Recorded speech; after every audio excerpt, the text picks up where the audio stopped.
How long are you going to keep me waiting? A loud male voice echoed as I approached the lobby in front of the hospital's front desk, just past the main entrance. This clinic operates on an appointment basis, sir. We already informed you that you would have to wait if you didn't have an appointment. The receptionist shot back, standing her ground. The other patients in the corridor watched the exchange with looks of annoyance on their faces. I couldn't see the man's face because he was standing with his back to me, but he was pounding on the reception counter and threatening the receptionist, shouting, "What? I'm a doctor. I don't have all day like those retired folks out there. Put me first in line." He was making a scene in front of the reception desk, effectively blocking it. I was at a loss as to what to do. Wow, what should I do? I had to pass by the angry man to present my medical card and insurance card to the receptionist, but the idea of getting close to him frightened me. There are 3 reception desks, but they were all halted, and there were several other patients holding their medical cards, like me, stranded and keeping their distance. The clinic I go to is a private one, but it's one of the largest in the city. The clinic has a reputation for having excellent doctors, especially the gastroenterology department, which draws patients from outside the city. Despite being a large clinic, the head doctor's policy is always to put the patients first. The clinic has a classy atmosphere and serene to accommodate patients who come in with various health concerns. Normally, patients can spend their time in the waiting room peacefully, and it's always very quiet. I've been going to this clinic for several months now for prenatal checkups, and this is the first time I've experienced such a commotion. My name is Judy. I'm 40 years old and 32 weeks pregnant. I'm a nurse, but I'm currently on leave because I'm expecting a baby soon. I've been divorced once and remarried my current husband 2 years ago.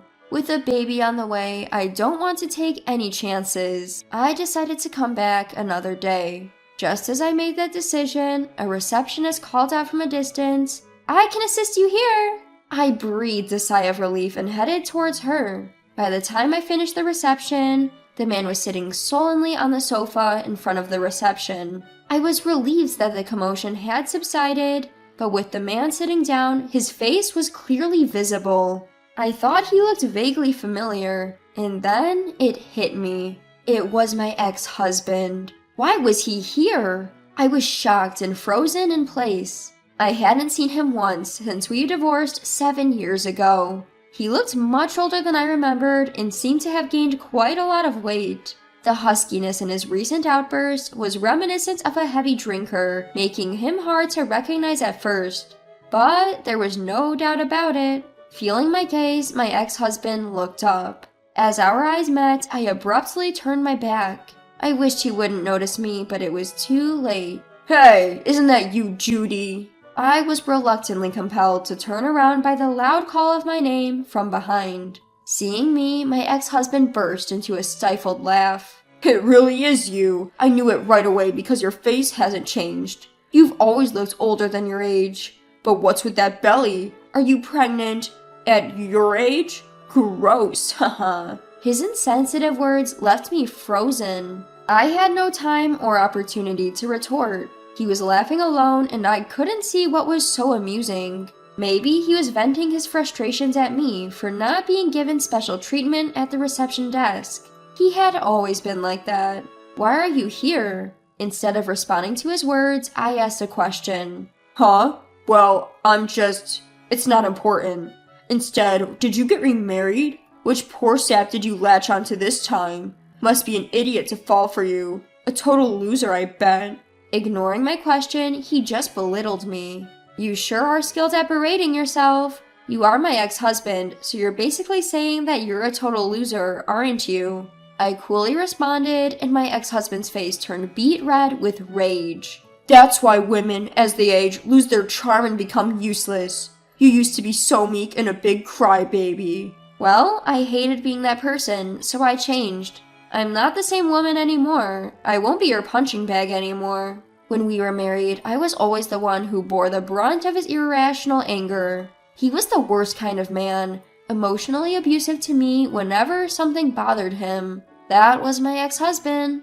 "Damn, sassy. Women should just shut up and follow men. Like that stupid woman at the reception desk who, even when I told her to let me go first, kept insisting that she was following protocols. Rules are rules. Of course they would prioritize reservations. Your clinic also works on a reservation basis, doesn't it? You used to boast about the 3-month waiting period being a given, didn't you? Back when we were married, my ex-husband was a doctor employed at a major beauty clinic. Assuming he hasn't changed jobs, he probably still works there. We had a workplace romance. He and I, a naive young nurse at the time. He was just looking for someone easy to have fun with, and I was the only one serious about our relationship. I got married because I was expecting a baby. My ex-husband pressured me to get an abortion, but I firmly refused. My parents and in-laws supported me, and even though we rushed into marriage, I unfortunately had a miscarriage. My ex-husband hurled abuses at me as I broke down crying from the shock, calling our shotgun marriage a marital scam and the biggest mistake of his life. Our married life thereafter was a living hell. Eventually, our miserable marriage ended after about 2 years. We hired lawyers, divided our property, I received alimony, and we got divorced. I fell into depression, and it took me several years to recover. In my new workplace, I met my current husband. Life is unpredictable. I got married, and now I am pregnant again. My ex-husband's clinic didn't take in drop-in patients either. If I remember correctly, I asked my ex-husband with a touch of irony. It's better to let those airheaded women who use their husband's money or sugar daddy's money to get plastic surgery wait, right? They appreciate it more that way. It's a business strategy. A strategy. As he said this, he was tapping his temple with his index finger with a smug smirk on his face that I found incredibly irritating. How awful! There are people who are insecure about their complexion and pay for surgery with their own savings. You're so insensitive. This is exactly why I divorced you. At the beginning of our marriage, I was too blinded by love to see it, but I detested his condescending attitude towards his patients, and how he only saw their insecurities as his source of income. Humph, I paid you a decent amount to get rid of you. That's true. I feel so refreshed now that our ties are severed. Hey, what's the fuss about? At that moment, a group of nurses, doctors, and security personnel arrived. Doctors who hadn't bothered to emerge from the office over troubles at the reception desk or with patients, but perhaps because the argument had gone on too long, they started to appear one after the other from consultation rooms. Perhaps one of the nurses had gone to call them. I felt relieved to have more people on my side. Meeting my ex-husband, having him say unpleasant things, and the memories of those times had filled me with unease and discomfort. It's okay. Everything will be fine. Out of relief, my mouth slipped, and I made an unnecessary statement at last. Judging by what you said earlier, you're here as a patient today, not a doctor. Aren't you ashamed to be causing a scene? You used to say that you kicked out any noisy patients. I should have ended the conversation and left right away, but I suddenly remembered our initial exchange at the reception. Shut up! People have circumstances! It's none of your business! Immediately, my ex-husband flared up in anger. I probably got on his nerve. He tried to retort but was lost for words, glaring at me because I had hit the mark. He focused on my belly, sneering with a smirk. So, you're about 40, right? I don't know what's going on, but aren't you ashamed of getting pregnant at your age? It's just gross to see an old lady like you still wanting kids and doing the deed. I can't believe your husband is actually attracted to you. If he wanted kids, he'd certainly choose a younger woman. There's no guarantee an old hag like you can have a healthy kid. Or what? Is this another scam? Get married, have another miscarriage, then swindle some money out of him? He lashed out, and now he seemed all satisfied, having yelled out words that would crush me. How dare you? You can't be serious. I barely managed to mutter those words. Out of shock, I could feel myself losing balance. When I got married to him, I was overjoyed about being pregnant and just wanted a happy life. But I had a miscarriage. But now at 40, I have even more concerns. Is the baby inside me healthy? And is it growing all right? Will I be able to deliver my baby without complications? Even if the baby had some disabilities, I would raise my kid with all my love. Despite the many people around, it felt eerily silent. Anyway, a man who could choose someone like you can't be a decent one, can he? I'd love to see the face of your baby's father. The veteran doctors who heard this began to tremble. Hey, stop it. How can you be so rude? That child in her belly. One of the doctors started to chastise my ex-husband. Huh? My ex-husband looked confused, but my current husband stepped in. I am the father of that child in her belly, and Judy's husband. My husband in his white coat walked up next to me. He must have rushed over as he was slightly out of breath. It's all right now. I heard the harsh words he said. Don't worry. I understand that you have many concerns, but you can take a break now and leave the rest to us. I was in shock, but my husband gently comforted me. Huh? A doctor? Is your husband a doctor here? My ex-husband was shocked, looking at me and my husband. Yes, that's right. My husband is the heir of this hospital and works as a gastroenterologist. What? Your current husband is a gastroenterologist? So you're related to this hospital? Well, yes. I answered lightly. As my husband joined me, I gradually regained my composure. When my husband gave my ex-husband a stern look, he explained, "This is a private hospital run by my father. Of course, we have many physicians on duty. Our family is full of doctors. My sister is a gynecologist. She is a competent female doctor, and I can trust her with Judy. Judy is currently on leave, but she's a great nurse too." After a pause, he continued, "I heard you are a doctor too. Earlier, a nurse circulated a questionnaire for first visit symptoms. As a fellow professional, I hope you understand. Could you please leave now?" What? I've been waiting for 30 minutes. My current husband immediately snapped back. You came here without an appointment and caused all this fuss in less than 30 minutes? He couldn't help but retort. Shut up, I'm a doctor. I deserve to receive preferential treatment. At our hospital, all patients are treated equally. You are not here as a doctor, but as a patient, and we do not provide any preferential treatment. Of course, we do prioritize patients in need of immediate attention, but you seem quite healthy. Your temperature is normal too. Even though he spoke calmly, my husband did not back down. Perhaps my ex-husband was desperate to see a doctor. He started to mumble his excuses. Hold on, that's a problem. I heard this is the best cardiovascular department, and she's my ex-wife. She's used to my tone. She knows I'm joking, right, Judy? No?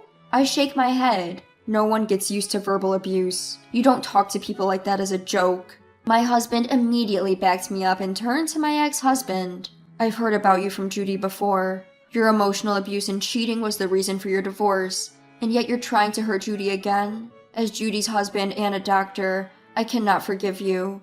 I've been informed of what went on from my nurses, and I heard your loud voice on my way here, but don't you feel ashamed to hurl abusive language that degrades women and pregnant women in front of many patients, and to intimidate others just because things don't go your way? In the obstetrics and gynecology waiting room at the end of the corridor, there are not only pregnant women like me who are giving birth at an advanced age, but also many people who want a baby and are receiving infertility treatment. Please go home. We have an obstetrics and gynecology department here too. It's not just about Judy. It's wrong for our other patients to have an unpleasant experience because of you. We won't examine you here. And with that, my husband asked my ex-husband to leave. Hey, are you discriminating against a patient? This isn't discrimination. You're getting turned away because of your actions. I butted into my ex-husband's words. My husband nodded. Huh? Don't joke with me. We're not joking, we're serious. Now please leave.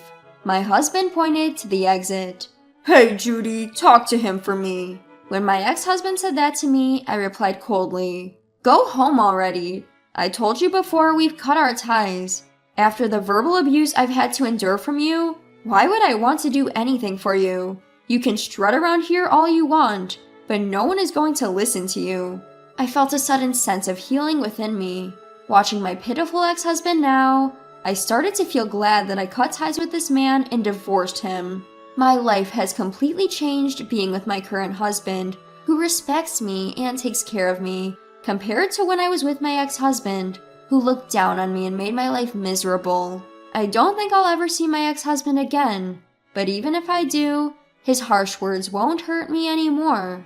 I felt as though I finally cut ties with my painful past, which was lingering within me like a lump. Just then, from the crowd of visitors, a small voice yelled, "Get out!" That voice gradually grew louder, turning into a chorus of dismissal. My ex-husband, who had been swimming his eyes around and pondering his opinions, spat out his parting shot. "I'm never coming back to this awful clinic. I hope you guys go out of business soon," and left the scene. Not long after, it was on the news that his beauty clinic was being sued one after another for malpractices. He'd always prioritized making money, forcing expensive treatments on patients rather than catering to their needs, and this had led to trouble. He was directly named in lawsuits and found himself in quite a predicament. Adding to his misfortunes, I heard rumors that he'd been admitted to a hospice.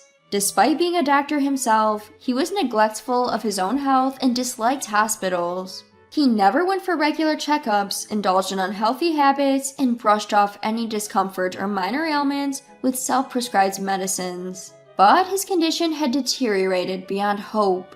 After causing trouble at our reputable clinic, his treatment was delayed and he collapsed at his workplace. A thorough examination revealed that his condition was beyond help. This could be a classic case of a doctor not taking care of his own health. Bogged down by massive compensations and awaiting his end, what a pitiful state. Although this is none of my concern now, I can't help but think that he could have led a much better life. As for me, I gave birth to a healthy baby girl. I was worried about many things before she was born, but she was a big baby, just over 8.8 pounds. She's extremely lively, sleeps well, drinks her milk well, and is adorable. I'm busy taking care of the baby, and I feel that it's a waste of time to worry about things that have ended. Babies are truly adorable. Meeting her is like a reward for all the difficulties I've been through. I plan to cherish every day from now on, living happily with my respectful husband and cute daughter.